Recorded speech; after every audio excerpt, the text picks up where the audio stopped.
So ito na po yung produkto ng pagtutulong-tulong ng bawat Batanggenyo, hindi lang mayaman, kundi maging ang mga pangkaraniwang mamamayan dito sa Batangas. Ordinaryong mamamayan. Yes, opo, na talaga naman po nagtulong-tulong, may puso po talaga ang sa paggawa nitong ating simbahan. So, makikita mo yung altar, Opo. nakalagay doon, Communitas in Tempore et Opo. Aeternitate. Ano pong ibig sabihin yan? Yan. Ang ibig sabihin nun ay community in time and in eternity. Wow!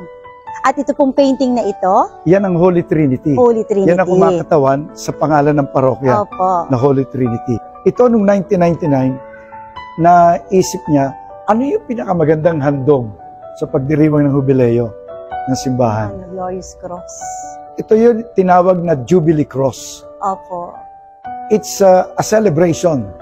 Kaya it's Jubilee Cross. Jubilee.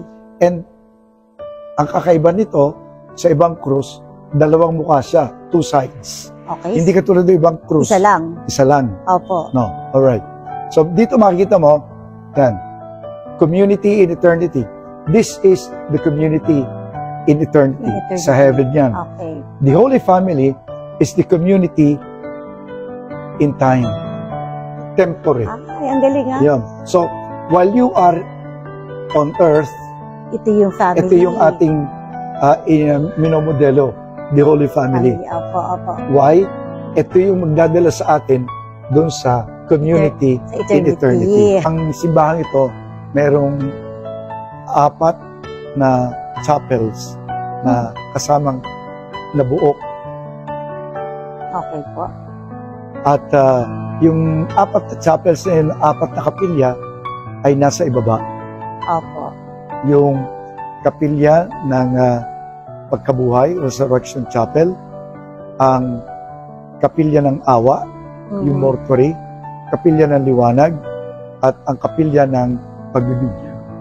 Opo. At may panlima pa, yung pinaka mataas sa 5, yung kapilya ng banal na Santisimo. So thank you Tito Ito sa iyong welcome. papaikot dito sa pagkikwento sa akin kung ano ba ang history nitong ating napakabagong simbahan.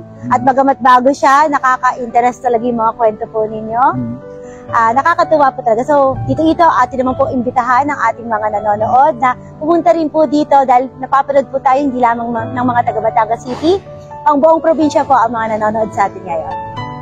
So, sa lahat po ng nanonood sa programang ito, kayo po, inaanyayahan po namin kayo. Pwede kayong dumalaw dito anytime. Pwede rin po kayong, ang inyong mga mahal sa buhay, kung magpapakasal, pwede rin po dito. Yes. Open po yun. No? And any time of the year, yung church po natin ay palaging bukas ang pintuan sapagkat sinasabi, ang tahanan ng Diyos dapat palaging bukas sa lahat ng tao. Ang kanyang pintuan dapat bukas.